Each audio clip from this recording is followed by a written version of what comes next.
Hey everyone, today I'm going to talk about road plates. I have quite a few city sets, and I realized I don't have any road plates to go along with them. So I bought these city road plates, and I was a little disappointed to find this is pretty much the only road plate you can get. Unless I'm just not looking hard enough, from the Lego website, this was the only road plates I could find. And these get built up out of, as you can see, different parts. Now, the good thing about this is you get some street lamps and other features like flowers and trees. And they're modular, so you can move them around to change the configuration. But there's no curvature. They're just all straight. So I actually bought 3 sets of these. I'm only going to build one today. I need it for another build I'm doing. But I want to show a comparison. This is the modern road plate. Here's some examples of older road plates. Now, these are incredibly dirty because they're very old. This is what the old road plates look like from like the 80s and maybe early 90s. Now they're flat. They're 1/3 of a regular brick high or just one stud high, not even that. So this is a T intersection. I've got a curved section with a lot of damage on the corner. I was pretty rough with these when I was a kid. And a straight section. Now these all would have come with actual Lego sets that I built at the time. I was hoping I could find more sets like this because the flatness of the plate goes well with some other plates you can get. A lot of the older sets, their bases were these flat style plates, so these work perfectly with them. Now the newer sets, like the newer city, the modular city construction sets, are built on a regular plate. I should maybe show the example between the 2 plates. So here's a flat base plate. This would go well with these older road plates. They're the same height. This is a regular base plate, regular height. So it sits up just a little bit higher than the flat plate. I'll try to do an edge-on picture to show that. The difference is not great, but it's enough that you can't build one stud from here to there. See, the problem with these as well, even if I put a stud on the flat plate, it's not quite the same height as the regular plate. It's like half a stud off. So you can't even connect this plate to this one by putting a spacer in there. It just doesn't work. I do not like combining the flat plates with the regular plates. Anyway, I'm going on a bit of a tangent here. I just wanted to point out that you can't buy these anymore unless you buy them in the aftermarket, but Lego doesn't make these anymore. Pretty sure they don't. They only make these. So today I'm going to build this and just see how it compares with the flat plate and then how it compares with one of my city sets and how well they go together. So first step, let's build this. I don't like these boxes that are kind of glued shut like this.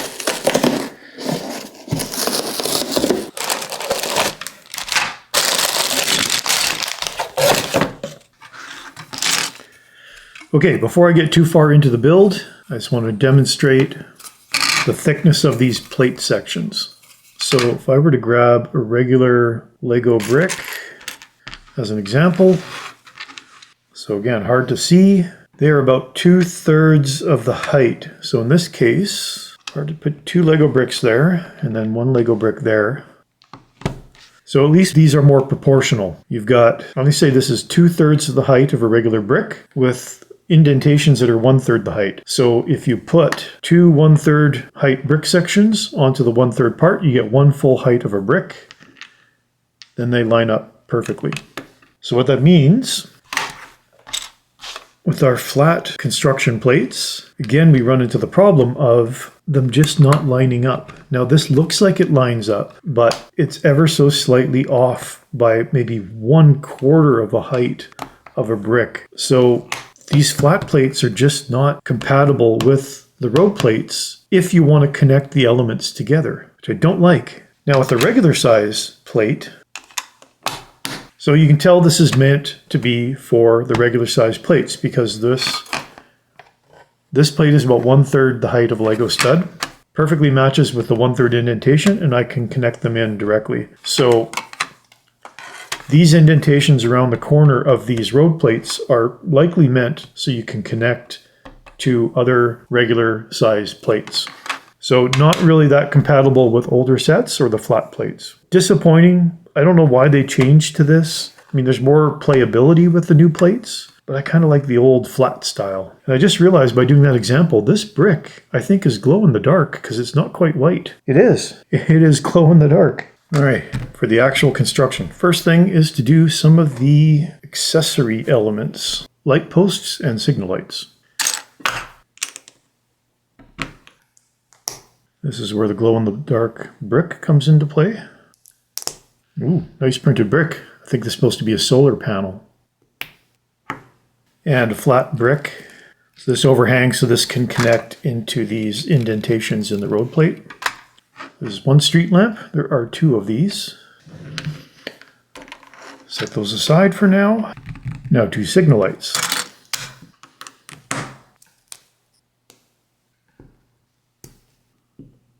There's the signal light. Now just a random bit of vegetation.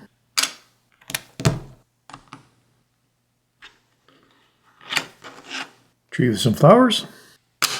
Printed brick. Nice white stripe on there for the crosswalk, I imagine.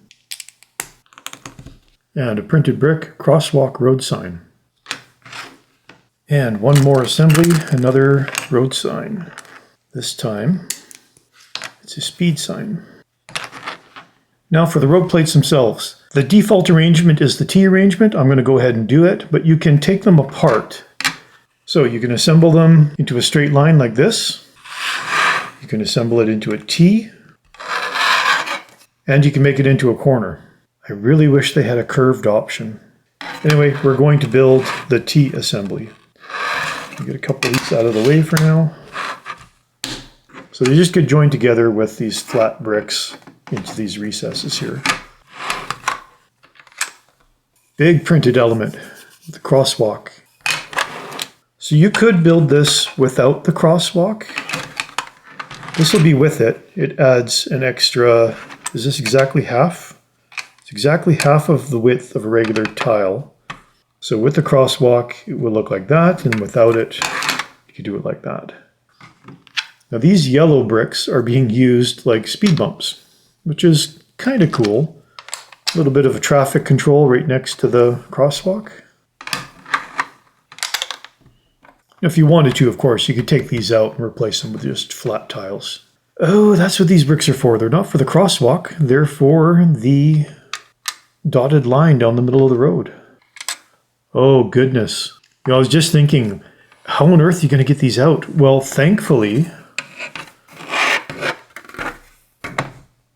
they had the foresight of making the plates have holes in them. So to get that piece out, all you have to do is stick another brick in the middle here to pop out. Give this a bit of a push. So by poking something into that stud, you can pop those plates out. Otherwise, they'd be nigh impossible to get out.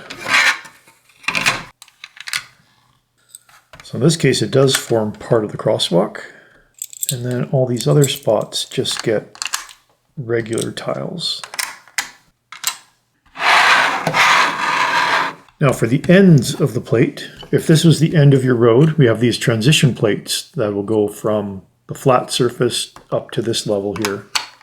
So I guess they do recognize that height difference is a little bit unusual if you're trying to transition from a flat spot. Now in this case, if I have a flat tile, it's definitely a more smooth transition. I still can't connect them together, but if I had something rolling on here and wanted to go up on that plate, it's more of a smooth transition than without it. These go all around the outside. Okay, last thing to do is just to put some of our stuff around the outside here. So we'll do signal lights, street lamps, crosswalking guard, and a speed sign. And our two plants. Oops, put them in the wrong spot. All those flowers are big. And now a bunch of smooth tiles just to fill in all the extra recesses. Of course, you can take these out as needed to connect other elements. There's the final assembly. It's not unattractive. There's definitely a lot of playability here with the lights. Street lamps are kind of nice. They glow in the dark. Don't know how useful that really is, because when are you going to play with this in the dark? Got a crosswalk. I'm going to flip this around so you can see the road signs. And of course, you can put any sort of other flat plates up against here and then connect as needed to flesh out your city. So what I want to try, I'm going to grab one of my modular city sets and just put it here to see how it looks in comparison. And I think in order to do so, I'm going to take out one light so I can actually get it to sit in here square. So I'm going to take this light out and I'm going to go grab one of my city sets. Okay, how well does that line up? So here's the issue I have. This city set is built on a flat plate. And then it has one level of flat bricks to build it up. So if I bring my road plate over, I run into that problem of there's no good way to connect this side of the street to this side of the street because nothing's going to line up. That's really disappointing. Whereas if I had the flat plates, I could do it quite easily. I don't dislike the look of this. It's just I wish they would connect together. It's disappointing. I'm trying to think of another way to do that. If I were to flip this around to the back, yeah, there's just no way to connect those together because they are not the same height. Does anybody have a solution to this problem? How do you connect the flat plates to these raised road plates? Is there a combination of studs that will allow you to do this effectively? I can't think of it right now. Mind you, my brain's a little limited today. Anyway, if you're just looking to make a scene where you have a run of road plates between your modular houses, this would work okay. It looks okay, you just can't connect them together. But if I had construction that was on the regular plate, as I showed before, if it's on the regular plate, then you can easily connect between the two, and it's a nice solid construction. So maybe they need to start building the modular houses on these thicker plates so that everything lines up. Or it could just be that these road plates are meant for general play and you can just build your own assembly over here and have everything connect together quite nicely. Well, that's it for this build and small review comparison of regular road plates. These aren't very big. So if I were to stretch this out in a line, it would maybe be about up to there, which would only cover about 2 full lengths of the modular buildings. So I've got 3 of these. That gets me 6 full lengths of the modular buildings, maybe 6.5, 7. If I'm going to build my city, I'm going to need a lot more road plates. Well, for today, I just need one set of road plates. I actually think I'm going to use this for a bit of stop motion animation that I'm going to do in the future, just as to help with background. That's it for today. Not my usual build. I know road plates can be kind of boring. Let me know if you have these. Let me know what other options you may have when you build your city sets. How do you do the roads? Do you have the old style of road plates? Do you have a mix of the two? Do you know where to get the old style of road plates at a reasonable price? I haven't really done any searching for them. Mine are quite old and dirty. I wouldn't mind actually replacing them. They're also getting quite brittle because they're a good 30, 40 years old now. Anyway, that's it for this week. Thank you so much for watching. I'll have something new for next week.